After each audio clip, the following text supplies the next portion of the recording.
There are several unexpected turns for Nevermore and the title character in Wednesday Season 2, Part 1.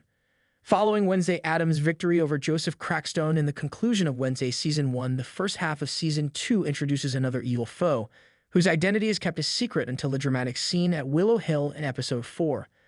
Wednesday and Fester Addams learn the truth about Lois and the sinister schemes of the deadly avian-powered Judy, who had been working at Willow Hill as Dr. Fairbairn's assistant, at the conclusion of Wednesday Season 2, Part 1. A number of other Willow Hill patients, including Tyler, whose high begins another period of homicide, escape as they liberate the outcasts who were imprisoned by Judy. This leads to Wednesday's fate being left up in the air prior to Part 2. The enigmatic Avian confronts Fester and Wednesday after they successfully enter Willow Hill's Lois area and eventually reveals who she is. Judy, new Wednesday Season 2 cast member Heather Matarazzo, was the Avian in charge of the one-eyed crow all along. She was the daughter of Augustus Stonehurst, a former Nevermore science instructor and top psychiatrist on Willow Hill. According to Judy, her father had a lifelong fascination with outcasts and even aspired to be one himself. He eventually succeeded in giving Judy the ability to control birds by extracting the Wednesday outcast's species powers, but his attempts to become a Da Vinci were unsuccessful because his body could not withstand them. Judy took over Augustus's goal once he became a patient at Willow Hill, but she made Dr. Fairbairn the hospital's public face rather than herself. But after Tyler was taken there, former Jericho Sheriff Donovan Galpin and his former partner Carl Bradbury looked into Judy and Augustus' sinister experiments, captivity, and fabricated outcast death records. Judy utilized her avian talent to kill Galpin and Bradbury as soon as she realized they were about to reveal the truth about her employment at Willow Hill. Additionally, Judy closely monitored Wednesday Addams because she was present at both crime scenes and could pose a threat to her and Augustus' covert efforts. Uncle Fester Addams uses his abilities to zap Willow Hill's whole electrical power when Judy explains herself to them. This causes the cells to unlock and any electrically powered constraints to be removed. In an attempt to control and exploit Tyler once more, Marilyn Thornhill releases him during the chaos.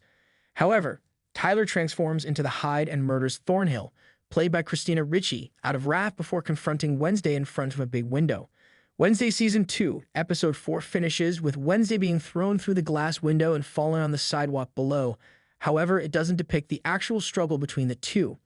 In the closing moments of Wednesday Season 2, Part 1, Tyler's Hyde monster form is seen fleeing into the woods, unable to be defeated by the police force's gunfire, as Wednesday lies comatose, bloody, and broken. The precise fate of Wednesday is left unclear in that final scene.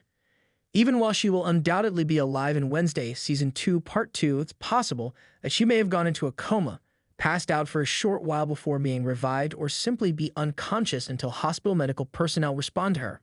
She will be in a near-death state after falling so far after a battle with a Hyde on Wednesday, so she will probably still be in the hospital when Part 2 comes out. Where Tyler is going is another unanswered question.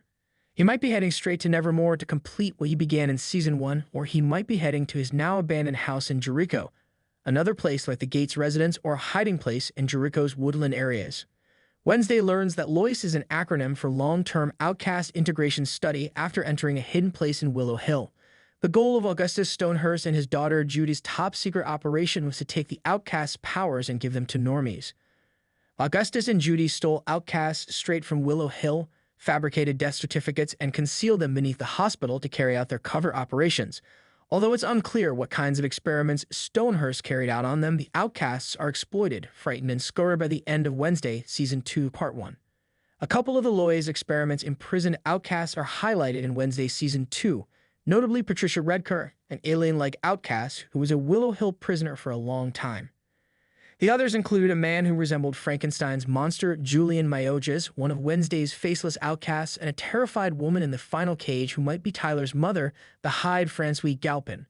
Slurp, the zombie adolescent brought back to life by Pugsley's electrical abilities, is one of the outcasts released from their bonds at Willow Hill on Wednesday, Season 2, Episode 4. At the very end of Episode 4, Slurp finally speaks since he has once again become more human after consuming more brains during Wednesday's second season. Slurp confronts Augustus Stonehurst in the middle of the chaos, saying, "Hello, old friend," before devouring his brain. This sentence suggests that Ajax's tale of the skull tree is missing a significant aspect of Stonehurst's involvement, as it suggests that Slurp and Stonehurst have a lengthy history that dates back to their time at Nevermore. Slurp's quick decision to murder Stonehurst and consume his brain when they were reunited raises the possibility that the boy's death was caused in part by the former science instructor for Nevermore.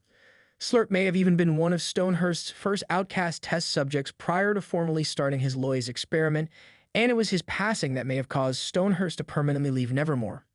Intriguing new details regarding Wednesday Addams' enigmatic aunt are also revealed in Wednesday Season 2, Episode 4, which was directed by Tim Burton. Fester discloses that Ophelia, Morticia's sister, was formerly a patient at Willow Hill, but apparently left the facility prior to Fester's commitment there. Ophelia was found at Nevermore screaming and crying black tears because she had overused her psychic abilities. Wednesday's grandmother, Hester Frump, was the one who had Ophelia commit. It is implied that Ophelia vanished right after fleeing, and Morticia is still unaware of her location and fate 20 years later. Her abilities froze after her vision of Enid's death, thus one of the main mysteries heading into Wednesday's Season 2. Part 2 is whether they will resume. She may be able to fully recover Wednesday's psychic abilities with the aid of her near-death encounter with Tyler, her possible hunt for Ophelia, or her newfound candor with Morticia.